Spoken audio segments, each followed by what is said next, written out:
Yeesh, we got a lot of Maple Leafs news to go through today. And there's two main things that I wanted to touch on today. First off, Mitch Marner news. Now, a lot of people online are kind of taking this the wrong way, and you need to understand between the player and agent. Now, they're kind of intertwining sometimes, but a couple of days ago, Bob McKenzie went on the TSN podcast. Now, he usually doesn't touch on him. I think he's retired now, so he's not much of an insider, more of an outsider. But he went on saying that he doesn't believe that Mitch Marner will re-sign with the Maple Leafs. Now, he is a guy with a lot of insider knowledge. Essentially, what he was referring to is the fact that he believes that Mitch Marner will test free agency. I'm telling you right now that this is starting to make a lot of sense to me, and I'm telling you why. He has an agent called Darren Ferris, and Darren Ferris always advises his clients to do the same thing. And by the way, Sam Bennett, that's his agent as well. So this isn't just, Mitch Marner's agent. And he wants to test free. He always tries to get his players to test free agency, to see a full market value for what the player is worth. Now, what I am hearing from insiders right now, and Darren Dreger was touching on this today, which is that it doesn't even sound like the Maple Leafs and Mitch Marner have even exchanged any numbers, right? We know that the Leafs would probably like to get him signed, to around an 8-year deal or whatever, something like that.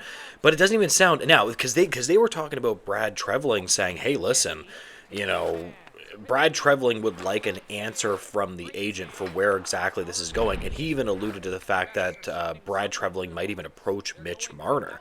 So that right there, I don't know, you guys can drop your opinion, but that to me it sounds like they haven't even exchanged numbers or really a lot at all, that's alarming to me. Like, again, Mitch Marner said that he would be willing to negotiate in season.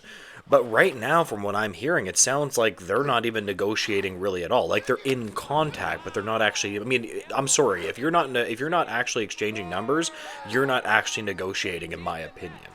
This right here is what Darren Dreger had to say. you know, Brad Turliving is general manager. He doesn't have to play by the rules of Darren Ferris, who's the agent. If he wants to go directly to Mitch, he can go directly to Mitch. He can go directly to Darren Ferris and say, all right, well, I need an answer. We need to get into the negotiation here. I've been very, very patient. I understand. I appreciate. We didn't want to disrupt Marner. We wanted his focus to be on playing, and he's had a hell of a year. He has, including coming off helping Canada to the Four Nations Face-Off Championship. But now, again, I'm going to reiterate that does not sound like a guy that's been negotiating with Leafs. So I don't even know what the heck we've been doing the whole time. And yes, he is right that they don't have to play by the rules of Darren Ferris. But again, it's not a lot of people online are taking this the wrong way. That Mitch Marner doesn't want to be here. That's obviously not true. It just is what it is with his agent. His agent has an obsessive way with going about it. There's logic behind it because, they want to get the best value for their clients. It's obviously going to piss off a lot of people. My perspective is that they should re-sign Mitch Marner depending on what he's asking. Now, keep in mind, there are going to be teams that are going to offer him $14 million. That is going to happen, guys. Now, the Leafs can offer him the 8th year, so, we don't know exactly what's going to happen there. It honestly, it really sucks to see this has happened because it's crazy. Just after he helped Canada lift over, and by the way, Mitch Marner was unbelievable against Boston tonight. Man, that overtime goal. Riley was really good, but that overtime goal was nasty. I don't know if you guys saw that on Swayman, but either way, so I don't want to get too off track. I want to know your opinion on Mitch Marner. Should the Leafs re-sign him? Should they let him walk?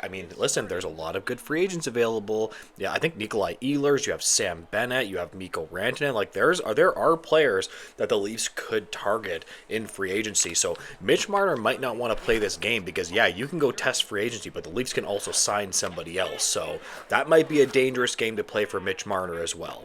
Now, there is one thing that it seems that they were incorrect about, the insiders, quote unquote. We have a quote from John Tavares, because they essentially alluded to the fact that John Tavares probably isn't going to resign before March 7th, but it sounded like that is not factually true, at least for John Tavares' side, which kind of lends you to being like, well, how realistic are these scenarios that they're giving us anyway? Like, you know what I mean? Like, I don't know, maybe they're wrong about Mitch Marner, but we do have a quote here from Johnny T. If we have the opportunity to get it done, I'd love to do that. If not, when that time comes, we'll get there. So again, that's very certain sounding. Just looking forward to continuing my journey here as a Maple Leaf, and obviously want to continue past this season. So that obviously sounds like a guy that ain't going anywhere. Like he's already like, we'll get it done kind of thing, which is, again, that's what you want to hear from guys that want to be here. I just, man, like, just Mitch Marner, it's like he goes out of his way to make himself unlikable in certain situations. I understand why Maple Leaf fans feel this way. Do you understand what I mean? Like, I understand how they kind of feel like, oh, come on, can you just re-sign? You know, if this guy had re-signed for like 11 and a half times 8 after helping Canada, you know, score that golden goal with McDavid, there would have been a friggin' parade for Mitch Marner. A friggin' parade. He always gives up every chance to endear himself to the fan base. That's just my opinion, but it's the way I view it. Also, the Leafs are one of the handful of teams that are interested in Trent Frederick as well. It's the last thing I wanted to mention on the Leafs. I'm not really that high on him, but obviously the Leafs are into any forward that can remotely play center, so they might be interested in him. I'm really interested to see what kind of assets the Leafs have to give up. Apparently, the Leafs are also interested in Braden and Luke Shen. That's excellent news. The free agent, the trade deadline is fast approaching here. Where I think it's March 7th. So I'm really interested to see what the Maple Leafs do. I really like their team this year. They have good goaltending. I mean, they're on a 3-game win streak right now. So we'll have to see what happens there. Anyways, I'm going to leave this video there. If you could like, comment, and subscribe, I would greatly appreciate that, guys. And make sure to have a great day. Goodbye, guys.